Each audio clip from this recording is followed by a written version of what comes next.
बिना पुकारे की कथा सुनी थी, निंद्रा लग गई थी महाराज, और हमारी कथा नहीं सुनने के कारण उनको बार बार मरना पड़ा और बार बार जन्म लेना पड़ा। तो आप सती जी बनना चाहते हो या हमारी कथा सुन के अमर होना चाहते हो?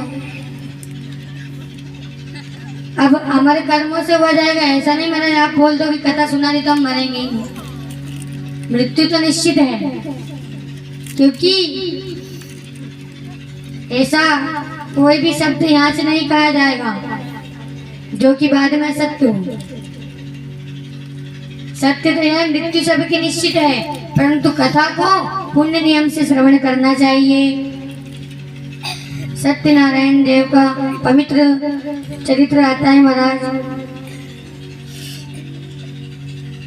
मुनि कहते हैं, व्रतेन तपसा वापि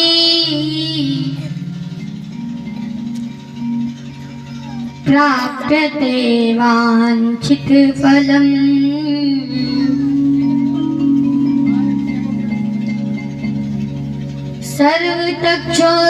सर्वतक्षोतमुच्चामि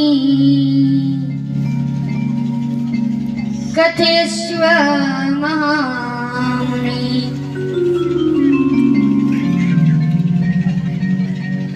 सत्यनारायण की कथा आती है।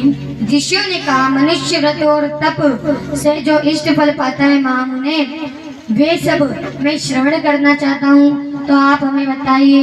तो सूत जी कहते हैं कि एक समय नारद जी सृष्टि लोक का भ्रमण करते हैं और देखते हैं कि कलयुग में मनुष्य बहुत परेशान है, विपदा से घिरा हुआ है और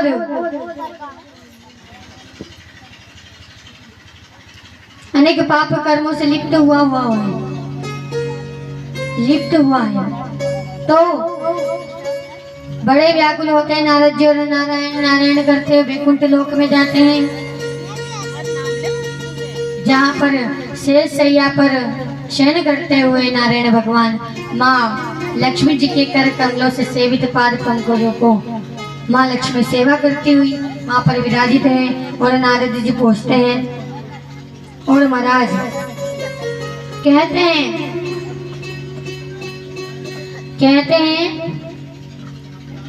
कि मन में विचार करते हुए कुछ लोग में आते हैं। नारायण नारायण कहते व्याकुल नारद जी को देखकर नारायण अपने कमल नयन को खोलकर पूछते हैं कि हे नारद जी, आपका आगमन यहाँ पर कैसे हुआ? आप कुछ पूछना चाहते हैं तो पूछिए। नारद जी ने कहा कि हे नारायण, मैं सृष्टि लोक का भ्रमण करते हुए यहाँ पर आ रहा हूँ और मैं देखता हूँ क्या कि कलयुग में मनुष्य पाप कर्मों से लिप्त है और कोई भी भगवान का सेवन पूजन नहीं करता है, भजन नहीं करता है, कीर्तन नहीं करता है, न ही कथा श्रवण करता है।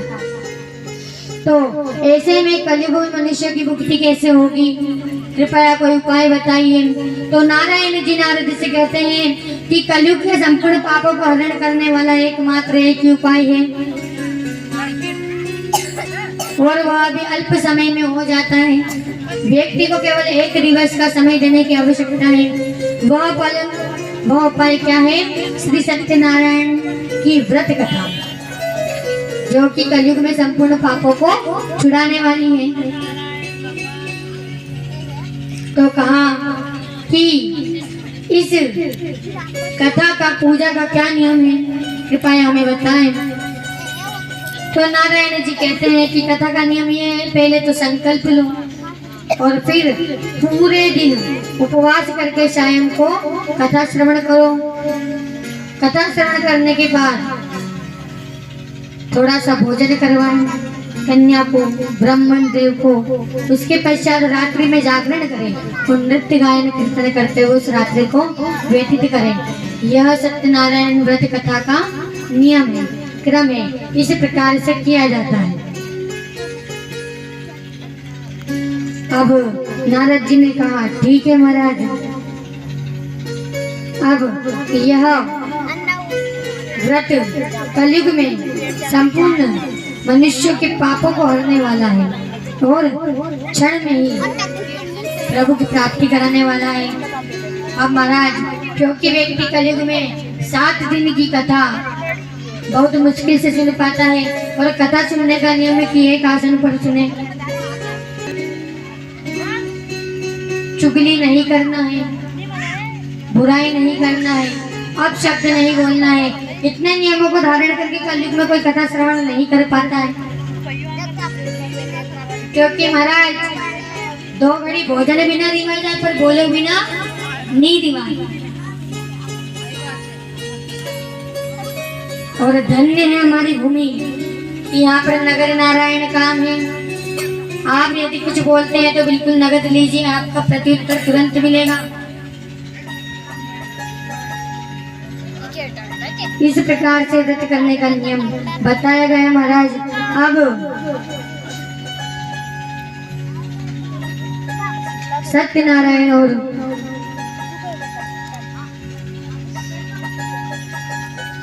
आता है।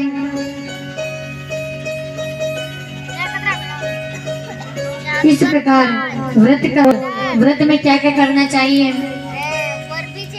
स्नान करके सत्यनारायण जी के सन्मुख होना चाहिए, यथाशक्ति द्रव्य दक्षिणा लेकर बैठना चाहिए, पंचामृत पंचगव्य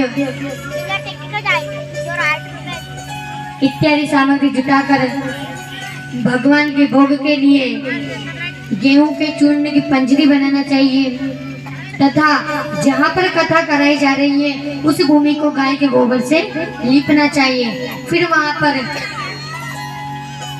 पटिये को रखना चाहिए, पटिये पर भगवान को विराजित करना चाहिए।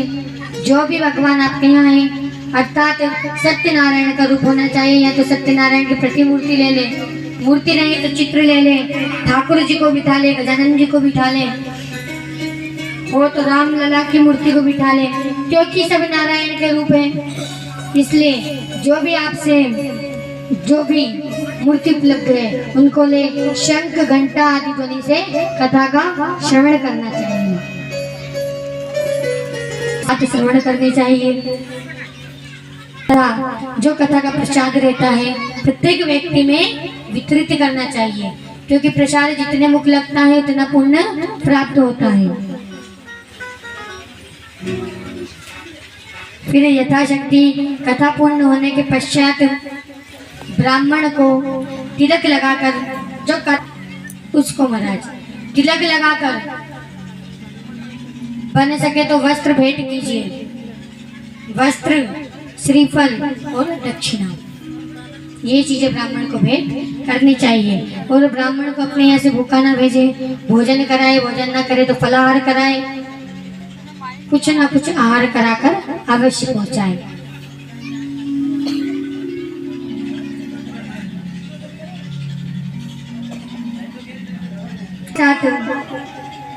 ब्राह्मणों को प्रसाद देकर सबसे पूजित सभी को पूजित करने के पश्चात भक्ति पूर्वक प्रसाद का भक्षण करें और नृत्य गीत आदि करें।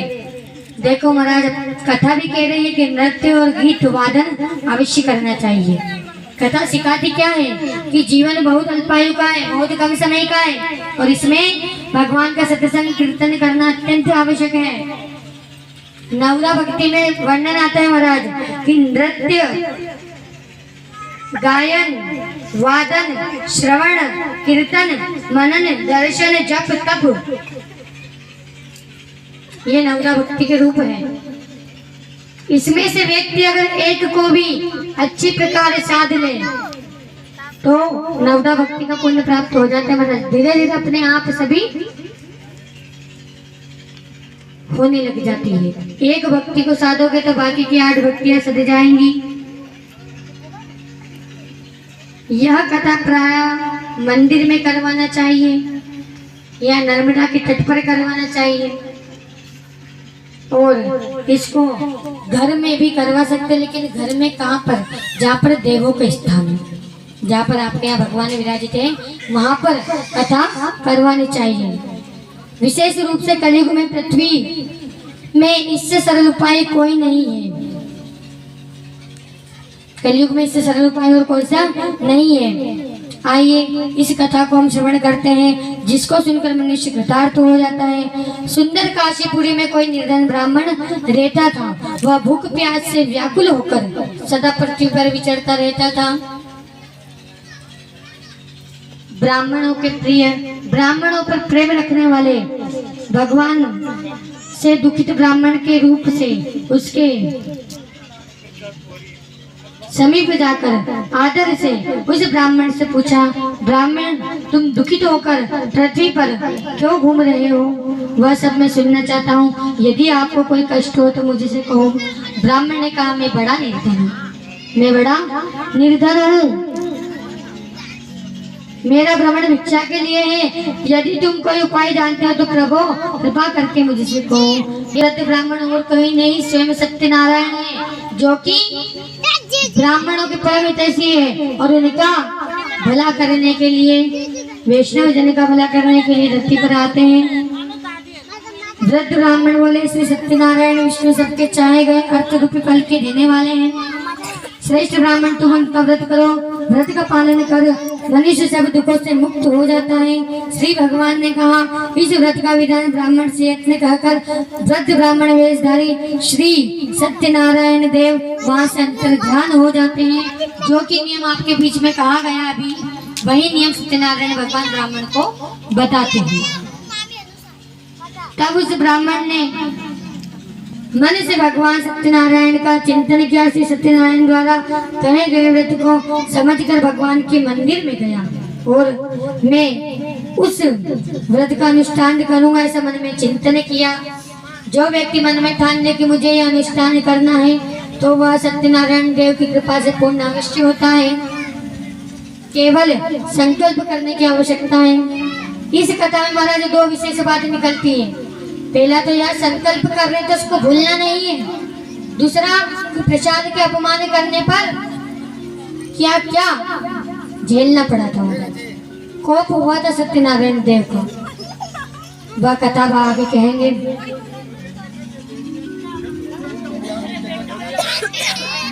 निरंतर प्रातः काल उठकर श्री सत्यनारायण का व्रत करूंगा।